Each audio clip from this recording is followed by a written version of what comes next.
বউকে বললেন আমি চাই মদিনার দুধ থাকতে থাকতে সব মিলাইয়া দেয়।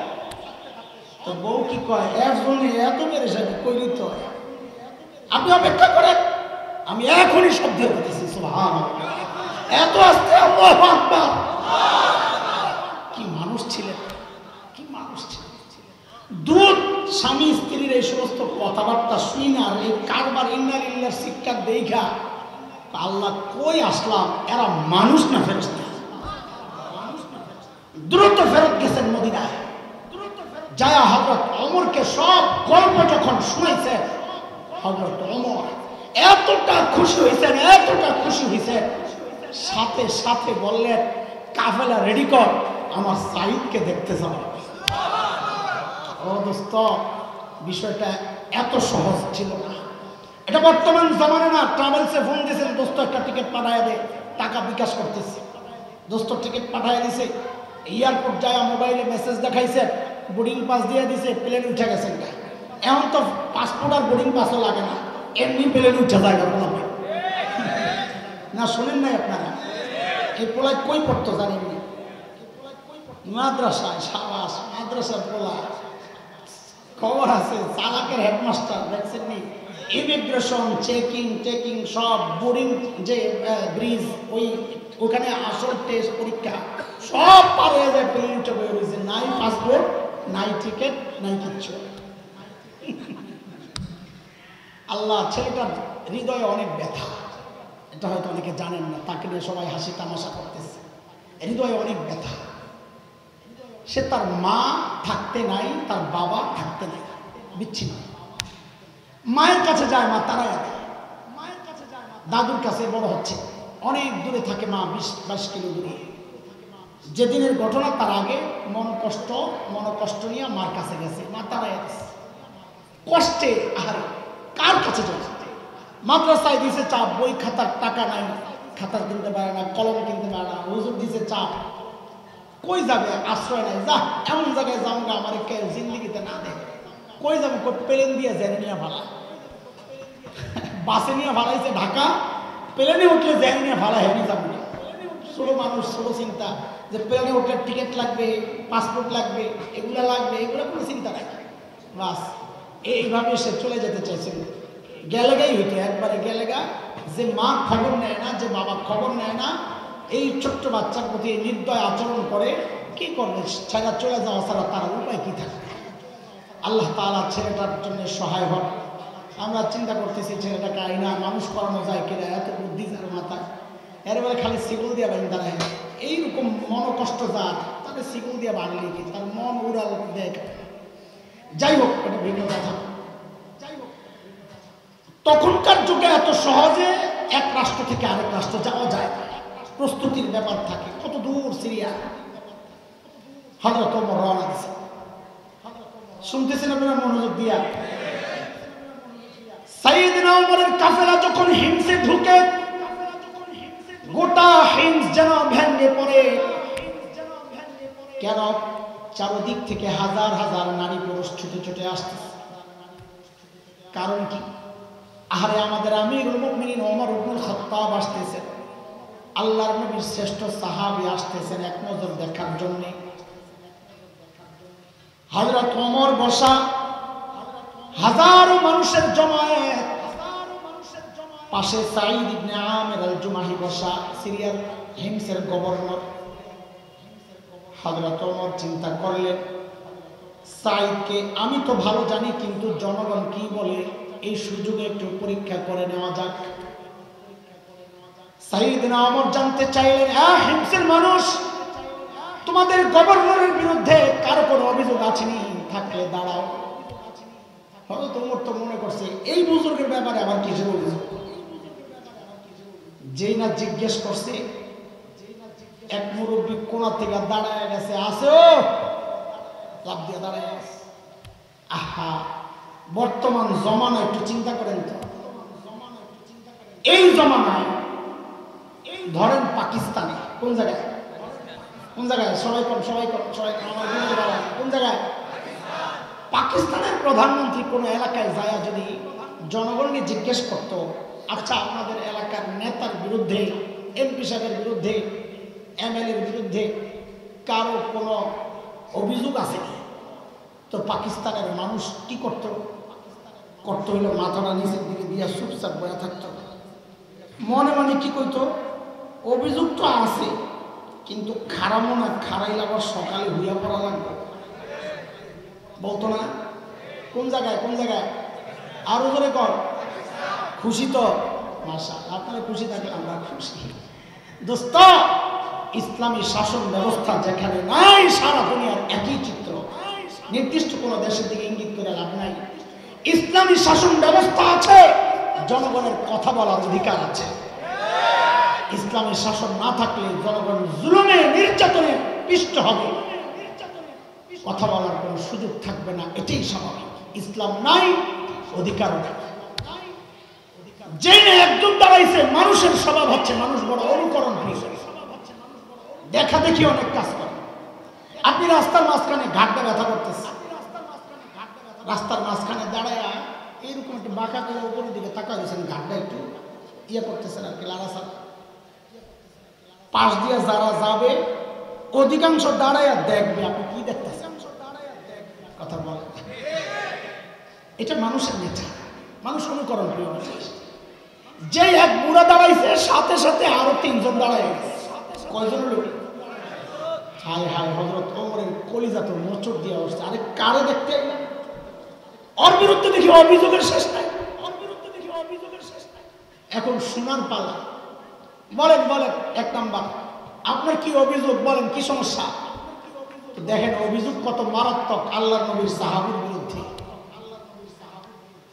আমিরুল মুমিনিন আমাদের গভর্নর না,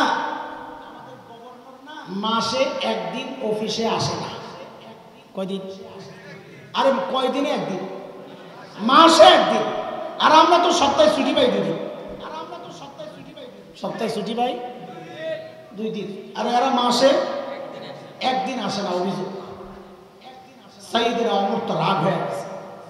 সাইদ জবাব দেয়, কেন তুমি মাসে একদিন অফিসে আসো? আসামির কাঠগড়ায় আল্লাহর নবীর সাহাবী জবাব দিচ্ছে, আমিরুল মুমিনিন আপনি জানেন আমি গরিব মানুষ, এই যে আমার গায়ে 2 টুকরা কাপড় দেখতেছেন, একটা লুঙ্গির মতো পরা, আরেকটা চাদরের মতো জড়ানো। আমিরুল মুমিনিন এই 2 টুকরা কাপড় ছাড়া আমার আর কোনো কাপড় নেই। বলে আরে মাসে অফিসে একদিন কেন আসো না? ওইটা না বলবা। বলে 1 মাস এই কাপড় পরতে পরতে পরতে পরতে দুর্গন্ধ হয়ে যায়, নিজেরও কষ্ট হয়, যারা আসে ওদেরও কষ্ট হয়। তাই মাসে একদিন কি করি, উপরেরটা ধুইয়া দেই, শুকায়া গেলে নিচে পরি, নিচেরটা ধুইয়া দেই, শুকায়া গেলে গায়ে জড়াই। এমন করতে করতে বেলা অনেক দূর চলে যায়, আসতে একটু দেরি হয়। আসি না তা না, উনি হয়তো সকালে সকালে আইসা আমাকে না পায়া ভাবছেন আমি আসি নাই, আসি দেরি হচ্ছে। হযরত ওমরের দিল তো একটু শান্ত হয়েছে, এই নিয়ে অভিযোগ দাঁড়ায় গেছে, যেহেতু এত শোনা লাগবে। বলেন দ্বিতীয় জন আপনার কি অভিযোগ? বলেন। দ্বিতীয় জনের অভিযোগ আরো মারাত্মক। কি বলে জানেন? আমিরুল মুমিনিন আমাদের গভর্নর নিয়ে আমরা দিনে তো পাই কিন্তু রাতে আর খুঁজে পাই না। কি ডিউটি লইছে বেটা, হেরে রাতেও সময় দেওয়া।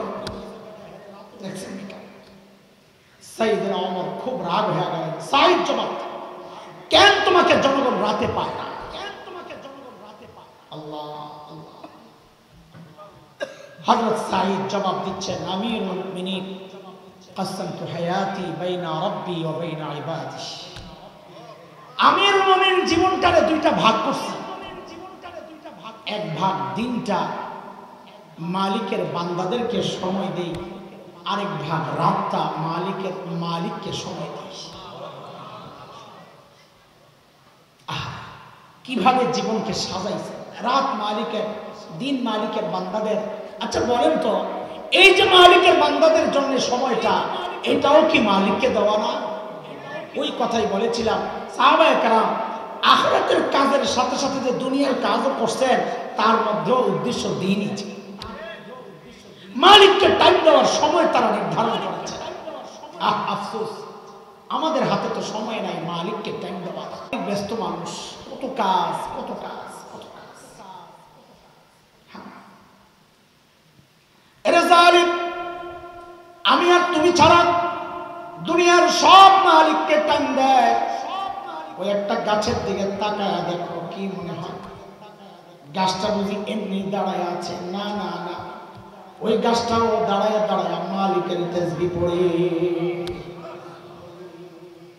যে কুকুরটাকে নিকৃষ্ট প্রাণী মনে করে তাড়া দাও, ওই কুকুরটাও রুকুর হালতে মালিকের তাসবিহ পড়ে। যে পোকামাকড়গুলো পায়ে দলে তুমি মেরে ফেলো, ওই পোকামাকড়গুলো সিজদার হালতে মালিকের তাসবিহ পড়ে। পড়ি না কেবল আমি আর তুমি, কারণ আমাদের হাতে সময় নেই, আমরা ব্যস্ত মানুষ। এই হায়াতের একটা ভাগ মালিককে দেওয়ার টাইম কোথায় আমার? অথচ এই হায়াতের একটা ভাগ কিন্তু ফেসবুক ঠিকই পায়, এই হায়াতের একটা ভাগ কিন্তু ইউটিউব ঠিকই পায়, এই হায়াতের একটা ভাগ কিন্তু খেলোয়াড়েরা পায়, গায়ক গায়িকা পায়, নায়ক নায়িকা পায়, আমার সন্তান পায়, পরিবার পায়, সমাজ পায়, এমনকি আমার নেতাও পায়। পায় না কেবল আমার মালিক। মালিককে টাইম দেওয়ার সময় আমার হাতে নাই। সময় বন্ধ একদিন আসবে, কিন্তু করার থাকবে না কিচ্ছু। সেদিন আফসোস করে করে শুধু কাঁদতে হবে আর বলতে হবে, ইয়া লাইতানি কদ্দামতু লিহায়াতি। আরে সময় মতো যদি একটু পুঁজি বানায় আসতাম, তাহলে তার বাম হাতে আমল নামাটা নেওয়া লাগে না। বাম হাতে আমল নামা নিয়ে কানবে আর বলবে, আহারে আমল নামা যদি আমারে না দেওয়া হইতো। ওয়া আম্মা মান উতিয়া কিতাবাহু বিশিমালিহি ফায়াকুলু ইয়া লাইতানি লাম উতা কিতাবিয়া ওয়া লাম আদরি মা হিসাবিয়া ইয়া লাইতাহা কানাতিল কাদিয়া মা আগনা আন্নি মালিয়া হালাকা আন্নি সুলতানিয়া। বাম হাতে আমল নামা পাইয়ে দিবে, চিৎকার আর বলবে, আহারে আমল নামা যদি আমারে না দেওয়া হইতো, আমি জানি না এখন আমার হিসাব কি হবে। আহারে মৃত্যু পর্যন্তই যদি সব শেষ হয়ে যেত, তাহলে হয়তো বেঁচে যেতাম। ও দুনিয়ার টাকাওয়ালা, শোনো শোনো, আজকে টাকার বাহাদুরিতে বিচার পাল্টা। সেদিন চিৎকার করে করে কাঁদতে হবে আর বলতে হবে, মা আগনা আন্নি মালিয়া, আমার মাল তো আমারে বাঁচাইতে পারতেছে না। আজকে ক্ষমতার দাপট দেখাও। সেদিন চিৎকার করে করে কাঁদতে হবে আর বলতে হবে, হালাকা আন্নি সুলতানিয়া, আমার ক্ষমতার তো শেষ, আমার এখন কে বাঁচাবে? আওয়াজ আসবে, আওয়াজ। মালিক আযাবের ফেরেশতাদেরকে হুকুম করবেন, খুযুহু ফাগুল্লুহু সুম্মাল জাহিম সাল্লু। ধর এগুলারে, ধর এগুলারে, বান বেড়ি পড়া, টাইনা টাইনা জাহান্নামে লয়া যা। বলে বেড়ি কেমনে পড়াবে? আহারে কোরআনের পরের আয়াত, সুম্মা ফি সিলসিলাতিন যারউহা ৭০ যিরাআন ফাসলুকু। ৭০ গজ লম্বা শেকল দিয়া তাদেরকে পেঁচানো হবে। হযরত আব্দুল্লাহ ইবনে আব্বাস ব্যাখ্যা করেন, এই লম্বা শেকল দিয়া কেমনে পেঁচাবে? হযরত আব্দুল্লাহ ইবনে আব্বাস বলেন, ওই শেকলের মাথাটা নাকের ছিদ্র দিয়া ঢুকাইয়া পায়খানার রাস্তা,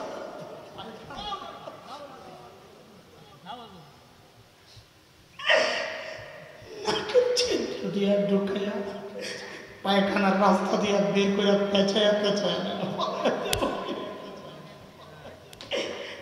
এরে দোস্ত, এই কঠিন পরিস্থিতির মুখোমুখি যদি পড়তে না চাই, তাইলে পুঁজি বানাই, পুঁজি পুঁজি আখিরাতের টার্গেট বানাই। কারণ মালিক বলেছেন, ওমান আরাদাল আখিরাহ ওয়া সাআ লাহা সা'য়াহা ওয়া হুয়া মুমিন ফাউলাইকা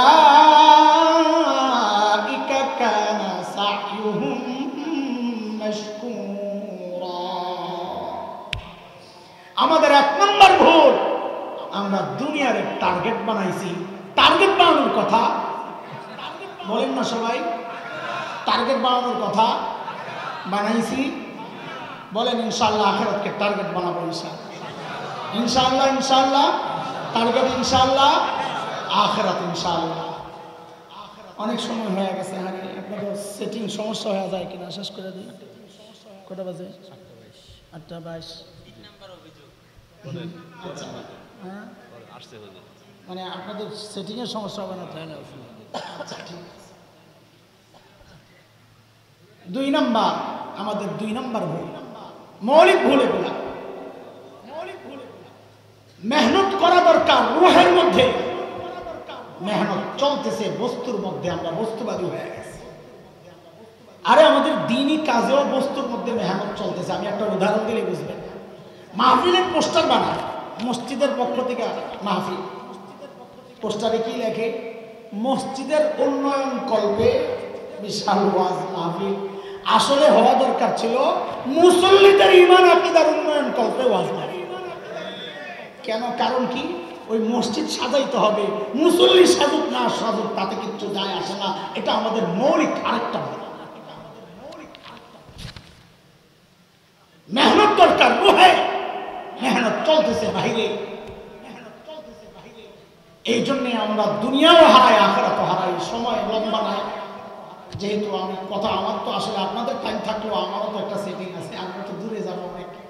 ভাই খুব মহব্বত করে আমার মাহফিলওয়ালারা, সবচেয়ে বেশি যারা ফোন দেন, বেশি ফোন দেন, যারা এলাকায় যারা এই লিস্টের শীর্ষদের মধ্যে একজন আপনার এই মাদ্রাসার মোতামিম সাহেব। আমি রাগ করি নাই এমন পর্যন্ত, আজকে পাওয়ার কারণে হয়তো সামনে একটু কমাইয়ে দিব আর কি। মহব্বতের প্রকাশ, মহব্বত করে, সেই জন্য মাহফিল আমার সেই সোনার গায়ে। তারপরেও বলছি ঠিক আছে যান, আপনার মাদ্রাসার মাহফিল এক সময় যাই, আমি একটু বয়ান করে দিয়ে আসবো। তো সেই জন্য আসা, এই জন্য আর দেরি করবো। 3 নম্বর মৌলিক ভুল আমাদের, এটা বোঝার জন্য একটু বুঝেন। আমাদের এই বাহিরটা দেখে, আমার চেহারা আপনারা দেখতেছেন, টুপি দেখতেছেন, জামা, তো এই বাহিরটা দেখে মাখলুক, মানুষ, আর ভেতরটা দেখেন কে? হাদিসের কথা, মুসলিম শরীফের রিওয়ায়াত আসছে, ইন্নাল্লাহা ইয়ানজুরু, ইন্নাল্লাহা লা ইয়ানজুরু ইলা সুওয়ারিকুম ওয়া আমওয়ালিকুম ওয়ালাকিন ইয়ানজুরু ইলা কুলুবিকুম ওয়া আ'মালিকুম। আল্লাহ তাআলা তোমাদের বাহ্যিক দেখেন না, মাল দেখেন না, আল্লাহ দেখেন তোমার আমল এবং তোমার কলব। তাহলে আল্লাহ দেখেন ভিতর, মানুষ দেখে, বলেন বলেন, আল্লাহ দেখেন ভেতর, মানুষ দেখে। আমরা কতটা খারাপ চিন্তা করেন। আমিও আছি আসামি, আপনারা মনে করেন আমি আসামি, আমিও আসামি, আমি আগে বলে দিচ্ছি। আমরা কতটা খারাপ, যেটা মালিক দেখেন, খালিক দেখেন, ওইটার মধ্যে ওইটাকে পরিষ্কার পরিচ্ছন্ন রাখার ফিকির আমাদের মাথায় নেই। যেটা মানুষ দেখেন, ওইটাকে সুন্দর করার জন্য আমাদের কত টেনশন আর কত পেরেশানি। বিশেষ করে আমাদের মা বোনদের একটু লাগছে দাগ, এইটা লইয়া খালি আয়নায় যাইব, সুনু মাখবো, মরম মাখবো, এটা মাখবো, খালি হারাদিন খালি এমনি করে। আরেক বড় বোনরে পরামর্শ চায়, বোনরে তোমারও তো বর্ণ ছিল, কেমনি দূর করছো, একটু পরামর্শ দাও। কত পেরেশানি, অথচ আখলাক নষ্ট, ভেতর নষ্ট, তার কোনো পেরেশানি নাই। আমাদের বাহ্যিক সুরত পরিবর্তনের জন্যে, এটাকে সুন্দর সাজায় গুছায় রাখার জন্যে, পরিষ্কার পরিচ্ছন্ন রাখার জন্যে আমাদের কত মেহনত, কত চেষ্টা, কত ফিকির। কিন্তু ভেতর সুন্দর করার জন্যে, আখলাক আর চরিত্র, আমল আর কলব ঠিক করার জন্যে আমাদের মাথায় কোনো ব্যথা নাই, নিশ্চিন্ত জীবনযাপন করছে। কথা ঠিক না? আসামি দেখে ঠিক কর না আর কি, আমার বইলা বের করা লাগে। আমিও আসামি, আমরা এক দলে দলে এক ভাই। ওই যে বলেছিলাম, আল্লাহ নবী সাল্লাল্লাহু আলাইহি ওয়াসাল্লাম সাহাবীদের মধ্যে যে মৌলিক পরিবর্তনগুলো আনতে পারছিলেন, এর মধ্যে এটাও একটা মৌলিক পরিবর্তন যে সাহাবায়ে কেরাম ইমানের আগে ছিল বাহির নিয়ে টেনশন, যে ইমান কবুল করছে বাহিরের টেনশন বাদ, এখন ভিতরের টেনশন লয়েই তারা পেরেশান। এর একটা উদাহরণ ছোট্ট করে দিয়ে দিই তো বোঝাটা সহজ হবে। আল্লাহর নবীর এক সাহাবী হযরত মুসআব ইবনে উমাইর রাদিয়াল্লাহু আনহু, নাম কি? উলামায়ে কেরামের কাছে যেহেতু হাদিসের ঘটনা, উলামায়ে কেরামের কাছে নামটা পরিচিত। আপনারা হয়তো নতুন শুনতেছেন, বলেন আমার সাথে কি নাম? মুসআব ইবনে উমাইর রাদিয়াল্লাহু আনহু। এ যুবক যুবক যুবক যুবক, ভালো করে শুন ভাই, ভালো করে শুন। তোদের মতো এক যুবকের নাম বলতেছি। সেই যুবকের নাম বলে না মুসআব ইবনে উমাইর। মক্কার যুবক, বাবা মায়ের একমাত্র সন্তান। বাবা মা ধনী মানুষ, ছেলেও খুব আহ্লাদি, মার আদরের সন্তান। অনেক সময় টাকা পয়সা থাকে কিন্তু রুচিটা এমন উন্নত থাকে না। অনেক সময় টাকা পয়সা নাই, রুচি খুব উন্নত। আমাদের মাদ্রাসার ছাত্র আমরা যখন লেখাপড়া করি, আমরা মাঝে মাঝে কাউরে নিয়ে হাসতাম। নাস্তা খাওয়ার টাকা নাই পকেটে, খরচপাতি নাই, কিচ্ছু নাই, বাবাও গরিব, সংসার অসচ্ছল। কিন্তু হ্যাঁ, টুপি মার দিয়া ইস্তারি করে পড়বো, জামারারে ইস্তারি করে পড়বো, ফিটফাট চলবো, যেন জমিদারের বলা দেখলে বোঝা যায় না গরিবের রুচি উন্নত। আবার অনেকে আছে টাকা পয়সা আছে কিন্তু চলে স্বাভাবিক। হযরত মুসআবের মধ্যে দুইটার সমন্বয়ই ছিল, টাকা পয়সাও ছিল আবার রুচিবোধও ছিল। হযরত মুসআব পোশাক পরতেন মক্কার সবচেয়ে সুন্দর পোশাক, স্টাইল, চুলের স্টাইল আলাদা, সুঘ্রাণ ব্যবহার করতেন, সুগন্ধি, সবচেয়ে সুন্দর সুগন্ধি, যাকে বলা হতো ফাতা মক্কা, হিরো অফ মক্কা। মক্কার যুবকদের আইডল হযরত মুসআব ইবনে উমাইর। মক্কার যুবকরা ফলো করতো মুসআবকে। তোমরা যেমন ফলো করো, তোমরাও ফলো করো, এমন ফলো করো যে চুল রাখো এখন এমন স্টাইলে, মাশাআল্লাহ। 20 বছর আগে এইভাবে চুল রাখলে মানুষ কি বলতো জানো? আরে পোলাটা গরু চুরি ধরা পড়ছে আর এমনি চুল কেটে দিচ্ছে। কথা ঠিক? হ্যাঁ, আমি একটা ধরছি, তুই কি চুল কাটলি? এদিক দিয়া চাচা, এদিক দিয়া চাচা। কয় হুজুর এটা নেইমার কাটি। আরো কয়েক বছর আগের কথা। কি কাটি? এটা বলে নেইমার কাটি। আমি তো এটা মোরগের পাশা কাটি। চুল দেয় কি কিসের কাটিং বেড়া? 20 বছর আগে এই কাটিংটাই থাকতো গরু চুরের কাটিং। মুরব্বীরা কথা কন। কিন্তু মক্কার যুবকরা হযরত মুসআবকে ফলো করে, তার মতো পোশাক বানাইতে চায়, তার মতো চলতে চায়, বলতে চায়, ফ্যাশন। মক্কার অলিগলিতে মুসআব যখনই চলে, নারী পুরুষ সব তাকায়া থাকে, তার সৌন্দর্যে মুগ্ধ হয়ে সুগন্ধি ছড়াতে ছড়াতে যায়, চারপাশ সুগন্ধি বিমোহিত হয় মানুষ, সুঘ্রাণে মোহমোহ করে পরিবেশ। হাই মুসআব। এর মধ্যেই নবী আলাইহিস সালামের দাওয়াত করছে হযরত মুসআবের কাছে। আল্লাহ দিল পাল্টাইয়া দিছে, দাওয়াত কবুল করছেন, মুসলমান হয়ে গেছে। যেই মুসলমান হয়ে গেছে এখন টার্গেট ঠিক করে ফেলছে। মৌলিক ভুল যেটা করতো ওই ভুল ঠিক করে ফেলছে। এখন আর বাহ্যিক সৌন্দর্যের দিকে মুসআবের কোনো মনোযোগ নাই, এখন ভিতরকে সাজানোর মনোযোগ। এটা তো মায়ের জন্য বড় কষ্টের কারণ হয়ে গেছে। হ্যাঁ, আমার এমন ফ্যাশনেবল ছেলেটা, এমন স্টাইলিস্ট ছেলেটা কি হয়ে গেল? এখনকার কিছু মানুষ যেমনটা বলে, আমাদের কাছে অনেক ছেলেপেলেরা আসে, মহব্বতের সম্পর্ক। তো মহব্বতের দাবি, যাকে মহব্বত করে তার মতন সাজতে চায়, এটা মহব্বতের দাবি। তো পাগড়ি পরে, জুব্বা পরে, দাড়ি রাখে। ইউনিভার্সিটির অনেক ছেলেপেলে, কলেজের ছেলেপেলে, ওদেরকে দেখলে তো ভালো লাগে। আমাদের মধ্যে বাহ্যিক সুরতটা আমরা যেটা ধরতে পারি না, ও ধরে ফেলছে। মাশাআল্লাহ, খুব সুন্দর লাগে দেখলে। বুঝার উপায় নেই, মাদ্রাসায় পড়ুয়া না, কলেজ পড়ুয়া না, বুঝার উপায় নেই। তো মাঝে মধ্যে এই কথা আমাদের শুনতে হয়। আমার ব্যাপারে এক বাবা বলছে, এক বাবার কথা এটা। কি বলছে? যে এই মোল্লার কাছে যাইয়া আমার মহল্লার সব পোলাবেন বরবাদ হয়ে গেছে। ওই যে সুরত পাল্টে গেছে, এখন মোল্লা হয়ে গেছে সব। ঠিক এই কথাটাই মুসআব ইবনে উমাইরের মা বলেছে। এই বড় মোল্লাকে বুঝে দিবে না কে? বড় মোল্লাকে মুহাম্মদুর রাসূলুল্লাহ সাল্লাল্লাহু আলাইহি ওয়াসাল্লাম। এই মোল্লার কাছে যাইয়া আমার পোলা মুসআবটা বরবাদ হয়ে গেল। মার কষ্ট বুঝায়, বুঝ মানে না। কারণ ইসলাম যে কবুল করে তার ওই ইসলামের বুঝই তার বুঝ, দুনিয়ার বুঝ তার আশেপাশে আর ভিড়তে পারে না। হযরত মুসআবের মা অনেক কষ্টে সইতে না পাইরা আপনজনের সহযোগিতা নিয়ে হযরত মুসআবকে ভাঙছে, ঘরের মধ্যে আটকেছে, যাইতে দেব না। মুসআবের কষ্ট কষ্ট কষ্ট। একসময় যে কোনো ভাবে ম্যানেজ কইরা নবী আলাইহিস সালামের কাছে পালায় আসে, বলে ইয়া রাসূলুল্লাহ আমার ইজাজত দেন, আমি হিজরত করে হাবশায় চলে যাব। হাবশা ছিলেন তো কোথায়? আফ্রিকা। আফ্রিকা মানে আফ্রিকা তো বিশাল অঞ্চল। এই যে কদিন আগে আমাদের একটা বিশ্বব্যাপী একটা আলোচনার বিষয় ছিল, কিরে ব্রিক্স, কি গেছে শুনেন না একটা শব্দ ব্রিক্স? ব্রিক্সের সম্মেলন গেছে। কারা কারা এটা? হ্যাঁ, BRICS। তো 5টা দেশের প্রথম শব্দ মিলে ব্রাজিল, রাশিয়া আর ইন্ডিয়া, চায়না আর সাউথ আফ্রিকা, 5টা দেশ। তো তারা কিছু সহযোগী দেশ নিয়েছে, আমরাও ক্যান্ডিডেট ছিলাম। তো ওরা নতুন কিছু সহযোগী দেশ যাদেরকে দিছে, সৌদি আরব, আরব আমিরাত, কাতার, এগুলো, এর সাথে আফ্রিকার একটা দেশ দিছে, ওটার নাম হলো ইথিওপিয়া। যারা সচেতন তাদের জানার কথা, ওই ইথিওপিয়াই হচ্ছে নবী আলাইহিস সালামের যুগের হাবশা, আবিসিনিয়া, লোহিত সাগরের পশ্চিম পার।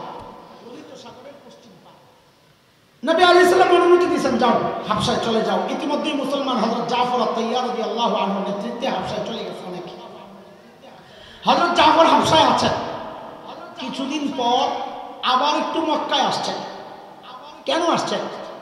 ঐতিহাসিকরা লেখেন মক্কার হালত জানার জন্য, কেউ লেখেন মার কথা মনে পড়ছে দেখার জন্য। কিন্তু আমি বলি ভিন্ন কথা। আমি সাহাবীদেরকে যতটুকু চিনেছি, আমার কাছে মনে হয় কারণ আরেকটা। কি কারণ সেটা? এটা একটু শোনো। নবী আলাইহিস সালাম দেখেন যে ঘর থেকে বাইরে হয়ে কিছু সাহাবী ঘরের বাইরে কোনায় দাঁড়ায় থাকে। তো নবী আলাইহিস সালাম বাইরে জিজ্ঞেস করেন, কিছু জিজ্ঞেস করবা? না, ঠিক আছে। আচ্ছা, প্রায় দেখে দাঁড়ায় থাকে কিন্তু কিছু জিজ্ঞেস করে না। আপনি বলেন আপনার ঘরের কোনায় কেউ দাঁড়ায় থাকলে, প্রতিদিন আয়োজন দেখেন দাঁড়ায় রয়েছে কিন্তু কিছু জিজ্ঞেস করে না, তা আপনার কাছে একটু কেমন কেমন লাগবে না? তো নবী আলাইহিস সালাম বলেন, আরে কিছু জিজ্ঞেস করো তো, এখানে দাঁড়ায় থাকো, কি বিষয় কি? তো সাহাবীর জবাব কি? ইয়া রাসূলুল্লাহ, ঘর থেকে বের হইতো এই নিয়তে, কখন আপনি একটু বের হবেন, আপনার একটু দেখবেন। কারণ সাহাবায়ে কেরাম নবীকে দেখার জন্য স্থির থাকতেন। তো আমার কাছে মনে হয় হযরত মুসআব মক্কায় ঢুকছেন মাকে দেখার জন্য না, মক্কার খবর নেওয়ার জন্য না, আরে কতদিন নবীরে দেখি না সাল্লাল্লাহু আলাইহি সাল্লাম, একটু হাবিবে কিবরিয়ার চেহারাটা দেখার জন্য। কিন্তু বিধিবাম আবার ধরা পড়ছে, মানে আবার আটকেছে। লম্বা হিস্টোরি, আমি ওইদিকে যাচ্ছি না। আবারও কোন রকম ছুটা নবী আলাইহিস সালামের কাছে আসছেন। এর মধ্যেই নবুয়তের 11তম বছর, হিজরত না, নবুয়তের 11তম বছর, মদিনা থেকে আসছে কিছু মানুষ, মুসলমান না, যারা আসছে হজ করার জন্য। মুসলমান ইসলামের আগেও মানুষ হজ করত, হজ করার জন্য আসছে। নবী আলাইহিস সালাম দাওয়াত দিয়েছেন, তারা মুসলমান হয়ে গেছে। বায়াত আকাবা হয়েছে, প্রথম বায়াত আল উলা, তারা চলে গেছেন। এই বায়াত হয়েছে চুক্তি, আপনি মদিনায় আসলে সর্বোত্তম সহযোগিতা আমরা করবো, আসেন, ওয়েলকাম। তো এটা করে তারা চলে গেছে। খুব খেয়াল করেন, দ্বিতীয়বার নবুয়তের 12তম বছর যারা মুসলমান হয়েছেন তারা তো আসছেনই আবার হজ করার জন্য, সাথে অনেক মানুষ আসছেন যারা মুসলমান না, আসছে হজ করার জন্য। নবী আলাইহিস সালাম তাদেরকেও দাওয়াত দিলেন, সবাই মুসলমান হয়ে গেল। আবার বায়াত হইল, বায়াতে আকাবা আসানিয়া, দ্বিতীয় বায়াত হইল। ওই সময় সাহাবায়ে কেরাম, মদিনার সাহাবীরা নবী আলাইহিস সালামকে বললেন, ইয়া রাসূলুল্লাহ, আমরা মুসলিম, নতুন মুসলমান, আমাদের তালিম দরকার, শিক্ষা দরকার। তো আমাদের জন্য একজন শিক্ষক দেন, আর আমাদের অন্যান্য ভাই যারা মুসলমান হন নাই তাদের কাছে দাওয়াত পৌঁছানোর জন্য একজন দায়ী, একজন মুবাল্লিগ দেন, যিনি দাওয়াত দিয়ে মুসলমান বানাবেন। তো নবী আলাইহিস সালাম এই মহান কাজের জন্য 2 জন সাহাবী নির্বাচন করেছেন। কয়জন? একজন অন্ধ সাহাবী হযরত আব্দুল্লাহ ইবনে উম্মে মাকতুম রাদিয়াল্লাহু আনহু, আরেকজন ছিলেন ওই যে মুসআব ইবনে উমাইর রাদিয়াল্লাহু আনহু। ওনাদের 2 জনকে মদিনায় পাঠিয়ে দিয়েছেন। হযরত মুসআব দ্বিতীয়বারের মতো আবার হিজরত করলেন। কোন দিকে? মদিনায়। মদিনায় যায় ওনাদের কাজ শুরু হয়েছে। 13তম বছর নবুয়তের নবী আলাইহিস সালাম মদিনায় চলে গেলেন। আপনারা ইতিহাস জানেন, নতুন বর্ষ শুরু হয়েছে, সেটা হচ্ছে হিজরি বর্ষ। প্রথম বছর গেল, দ্বিতীয় বছর বদরের যুদ্ধ হইল, তৃতীয় বছর উহুদের যুদ্ধের ডামাডোল বেজে গেছে। মুসলমান কাফির মুখোমুখি ওহদের প্রান্তরে আল্লাহর নবী সাল্লাল্লাহু আলাইহি ওয়াসাল্লাম ওহদের মুজাহিদদের নেতৃত্ব, মুজাহিদদের ঝান্ডা তুলে দিলেন হযরত মুসআব ইবনে উমাইরের হাতে। কেন দিলেন? কেন দিলেন? আরো ছিলেন ঝান্ডাওয়ালা, হযরত উসাইদ ইবনে হুযাইর ছিলেন আনসারী সাহাবীদের মধ্যে, আরো ছিলেন, কিন্তু মূল দিলেন হযরত মুসআব ইবনে উমাইরের হাতে। বুঝেন, এটা বুঝার জিনিস। কেন দিলেন? কারণ হচ্ছে তিনি ছিলেন মক্কার সাহাবী, মুহাজির সাহাবী। মুহাজির সাহাবীদেরও একটা আস্থার জায়গা তিনি, আবার যেহেতু আনসার সাহাবীদের শিক্ষক ছিলেন, তো আনসারদেরও একটা আস্থার জায়গা, ভরসার জায়গা। এই জন্য নবী দুই পক্ষের ভরসার জায়গা যিনি, সেই মুসআব ইবনে উমাইরের হাতে কি তুলে দিলেন? বলেন না, ঝান্ডা তুলে দিলেন। আর ওই রক্ত থেকে মেশকাম্বরের গ্রাম বের হতে থাকে। ও আল্লাহ, শাহাদাতের মৃত্যু নসিব। এত আস্তে আমিন বলতেছো, মনে করছো যদি শাহাদাত কবুল হয়ে যায় তাইলে তো আরো 1 বছর বেশি বাঁচার নিয়ত করছিলাম, ওইটা কেটে যাইব? না না, শাহাদাত কবুল হলেও শহীদ ওই সময়ই হবা যখন তোমার হায়াত শেষ হবে। তো নরমাল মইরা লাভ কি? শাহাদাতের মৃত্যুই নসিব করো। হ্যাঁ, দোয়া করেন সবাই, বলেন আল্লাহ শাহাদাতের মৃত্যু দাও। আমিন। মুসলমান ডরা, শাহাদাতের মৃত্যু সৌভাগ্যের মৃত্যু, এটা ডরার কি আছে? আরে অন্য মৃত্যুতে কষ্ট আছে, শাহাদাতের মৃত্যুতে কষ্ট নাই। বলতে মনে চায় অনেক কথা, সময়ের চিন্তা করে বলতে মন চায় না। আবার দেখেন, শহীদদের মৃত্যু দেখছেন কখনো? সৌভাগ্য হয় নাই আমাদের। ছবি ভিডিও যদি দেখে থাকেন তো দেখবেন চোখ উপড়ানো, নারী বুড়ি বের করা, হাত কাটা, পা কাটা, কিন্তু দেখবেন শহীদের মুখের মধ্যে, ঠোঁটের মধ্যে মুস্কি হাসি লেগে আছে, একটা মুস্কি হাসি দিয়ে আছে। আল্লাহ আকবার, এত আসতে কেন?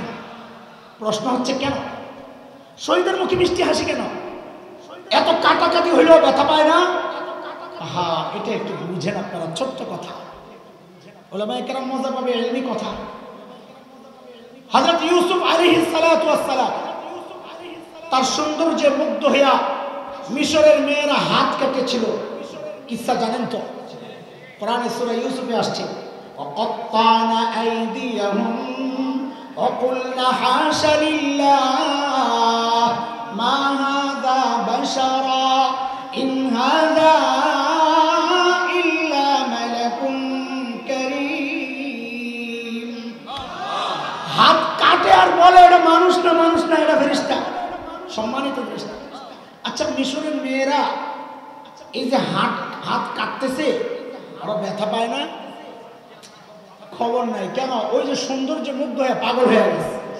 এইবার বলেন, এই যে সৌন্দর্যে মুগ্ধ হয়ে পাগল হয়েছে, এখানে দৃষ্টি বিনিময় চলছে, তাকাইছে কয় পক্ষ?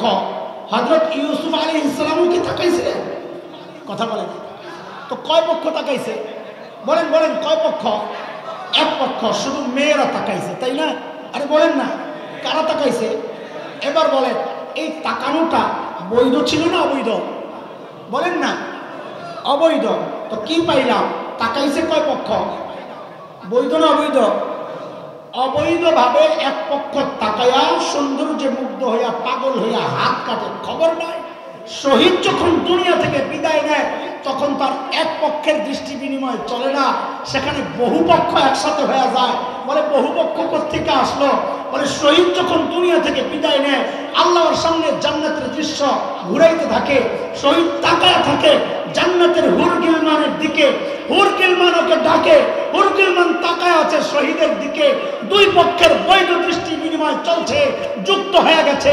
আরেক পক্ষ মালিক আরশে আজিম থেকে তাকায় তাকায় মুস্কি হাসা আসতেছে। পক্ষ কয়টা? ও আল্লাহ, শাহাদাতের মৃত্যু নসিব করো। এরপরও জোরে আমিন কবি না? এখন হচ্ছে দাফন করার পালা। মনে আছে কথা? শেষ, খুব সংক্ষেপ করতেছি আমরা, তারা হচ্ছে হযরত আব্দুর রহমান ইবনে আউফ, বুখারীর বর্ণনা এটা। বুখারীতে দুইজন বর্ণনাকারী এই হাদিসের, হযরত খাব্বাব ইবনে আরিত রাদিয়াল্লাহু আনহু একজন, আরেকজন হযরত আব্দুর রহমান ইবনে আউফ রাদিয়াল্লাহু আনহু, হাদিস 4045 নম্বর হাদিস বুখারী। হযরত আব্দুর রহমান ইবনে আউফ ছিলেন ধনী মানুষ। সাহাবীদের মধ্যে যারা ধনী ছিলেন আব্দুর রহমান ইবনে আউফ একজন। হযরত আব্দুর রহমান ইবনে আউফ রোজা রাখছেন, ইফতার সামনে হাজির করা হয়েছে। হাদিসের শব্দ উতিয়া বিতআ, ইফতার সামনে। হযরত আব্দুর রহমান ইবনে আউফ ইফতারে হাত না দিয়ে কান্না করতে করতে শুয়ে গেছে, খাইতে পারতেছেন। কেন? বলতেছিলেন, আহারে আল্লাহ, এই যে আল্লাহ এত নিয়ামত দিচ্ছেন, না জানি এটা আমলের, আমার আমলের নগদ পুরস্কার। মান কানা ইউরিদুল আজিলাতা আজ্জালনা লাহু ফিহা মা নাশাউ লিমান নুরিদ, সূরা ইসরা আয়াত 18। নগদ পুরস্কার না জানি, কিন্তু আল্লাহর নবীর কিছু সাহাবী এমন ছিলেন যারা তাদের আমলের নগদ পুরস্কার নেন নাই, আখিরাতের জন্য রেখে দিয়েছেন। তখন হযরত মুসআবের ঘটনা শোনাইতেছেন যে আমরা মুসআবকে যখন উহুদের মাঠে দাফন করতে নেই, তো যেহেতু তার পরিধেয় কাপড় দিয়েই তাকে দাফন করতে হবে, এখন কাপড় কই? যায়া দেখি মুসআবের সাথে একটা মাত্র ছোট্ট চাদরের টুকরা দিয়ে কোনো রকম সতর্কত ঢেকে রাখছে মুসআব। বলে চাদরটা এত ছোট, আমরা দাফন করতে যখন গেছি, হযরত আব্দুর রহমান ইবনে আউফের বর্ণনার শব্দ এটা, ইন গুত্তিয়া বিহা রাসু বাদাত রিজলাহ ওয়া ইন গুত্তিয়া বিহা রিজলাহ বাদা রাসু। যখন তার মাথা ঢাকতে যাই দেখি পা খালি হয়ে যায়, আর যখন পা ঢাকতে যায় তখন মাথা খালি হয়ে যায়। ছোট্ট এক টুকরা কাপড় পুরো বডিটা ঢাকার মতো সাথে ছিল না দোস্ত। হযরত আব্দুর রহমান ইবনে আউফের বর্ণনা আরেক দিকে চলে গেছে। খাব্বাব ইবনে আরাতের ঘটনা সামনে আগাইছে। হযরত খাব্বাব বলে, আমরা নবী আলাইহিস সালামের কাছে গেলাম, ইয়া রাসূলুল্লাহ, মুসআবকে দাফন করার মতো কোনো কাপড় তো নাই, মাথা ঢাকলে পা খালি হয়ে যায়, পা ঢাকলে মাথা খালি হয়ে যায়, এখন কি করব? আল্লাহর নবী বলে, মাথাটা ঢেকে দাও, পায়ের উপর ইসখির নামক একটা ঘাস আছে আরবের, বলে পায়ের মধ্যে ঘাস দিয়ে দাও। আরে যে মানুষটা ছিল মক্কার সবচেয়ে স্টাইলিশ মানুষ মুসআব, ফাতা Mecca, hero of Mecca, model of Mecca, মক্কার মডেল স্টাইলিশ পুরুষ যুবক, সেই মুসআব যখন ইসলাম ভেতরে ঢুকছে তখন তার টার্গেট বাহ্যিক সৌন্দর্যের পেছনে নাই। এটা আমাদের মৌলিক ভুল, এটা তো হাসান জামিলের ভুল। মাঝে মাঝে খুব হতাশ হয়ে যায়, এত জামা কাপড়, আরে ওই এক টুকরা কাপড় সহ রক্ত টকবক করা অবস্থায় মুসআব যদি সামনে দাঁড়ায় যায় যে এত কাপড় লইয়া ইসলাম মানছ, আমি এক টুকরা কাপড় নেই।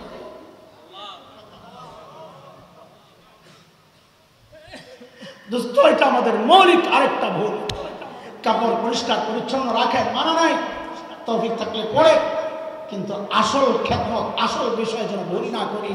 বাহ্যিক সাজানোর চেয়ে ভেতরকে সাজানো বেশি দরকার, আখলাকের চরিত্র ঠিক করা বেশি দরকার। এটা আমাদের মৌলিক আরেকটা ভুল। কয় ভুলের কথা বলেছি? বলে, এক নাম্বার আমাদের ভুল, আমরা টার্গেট আখিরাত না বানাইছি। দুই নাম্বার ভুল, মেহনত দরকার রুহে, বস্তুবাদী সমাজ মেহনত করতেছি বস্তুতে। তিন নাম্বার ভুল, টার্গেট করা, মেহনত করা দরকার কলবে আর আমলে, মেহনত করতেছি বাহ্যিক সুরতে। চার নাম্বার মৌলিক ভুল হচ্ছে, আমি আর ব্যাখ্যায় যাব না, এটা আবার কখনো আসলে ব্যাখ্যা এটাই দিব ইনশাআল্লাহ। মেহনত করা দরকার কলবে, মেহনত করতেছি ব্রেনে। হ্যাঁ, স্কিল ডেভেলপমেন্টের নামে সন্তানকে কত কিছু শিখায়, কম্পিউটার, ইন্টারনেট, এটা ওইটা ওইটা সব শিখায়। রেজাল্ট কি? পত্রিকাওয়ালাদের রিপোর্ট। উচ্চ শিক্ষার হার যত বাড়ছে, বাবা মার সাথে সন্তানের দূরত্ব তত বাড়ছে। কেন? কারণ ভুল করছেন আপনি, এখানে মেহনত করছেন, এখানে করেন নাই। এখানে যদি করতেন, সন্তান আপনাকে ফলাইয়া যেতে পারে না। ছোট্ট একটা উদাহরণ দিয়ে আমি শেষ করছি। গত রোজার ঈদের দিন আমাকে ইউটিউবের কয়েকটা ভিডিও বানাইছে একজন। সেটা হচ্ছে বৃদ্ধাশ্রমে সাংবাদিকরা গেছে, বৃদ্ধাশ্রমের বুড়া বুড়িদের সাক্ষাৎকার নেওয়ার জন্য, তাদের ঈদ কেমন কাটছে ওইটা দেখার জন্য। তাদের বক্তব্য শুনে না চোখের পানি চলে আসছে। আরে ঈদের দিন কি করে এরা? এলিট শ্রেণীর মানুষ, হাই সোসাইটি, তাদের পরিবার কাঁদতেছে, বলতেছে ছেলে আমেরিকা, লন্ডন, কানাডা, অস্ট্রেলিয়া। আমারও কান্না আসছে, কিন্তু বিশ্বাস করেন একটা দৃশ্যে, একটা বিষয় আমার হৃদয়টা আমাকে এত বড় করেছে, আমার বুকটা খুশিতে আনন্দে প্রশান্তি অনুভব করেছি। কি সেটা জানেন? একজন বুড়ি বলে নাই আমি হাফেজের মা, একজন বুড়া বলে নাই আমি আলেমের বাবা। কেন হবে না? এটা বলতে পারে না, কারণ এই মাদ্রাসা ওয়ালারা কলমের মধ্যে মেহনত করে বাচ্চাদেরকে ছেড়ে দেয়। ওই বাচ্চা মনে করে আমার পায়ের নিচে আমার জান্নাত, ওই জান্নাত ছাইড়া যাবে কোথায়? এটা আমাদের মৌলিক আরেকটা ভুল। সব ভুল ঠিক করা সফলতার জন্য কয় কাজ জরুরি? 3 কাজ জরুরি। কয়টা? 3টা। বলেন। 1 নম্বর টার্গেট ঠিক করা, 2 নম্বর টার্গেট অনুযায়ী কাজ করা, 3 নম্বর নিয়ম মতো করা। তো সফলতা আমার পদধূলি নিবে, সেই কথাটাই আল্লাহ তাআলা, আমি যে আয়াত পড়েছি এই আয়াত আল্লাহ বলেছেন, মালিক বলেন, ওয়ামান আরাদাল আখিরাহ ওয়া সাআ লাহা সা'য়াহা ওয়া হুয়া মুমিন ফাউলাইকা কানা সা'য়ুহুম মাশকুরা।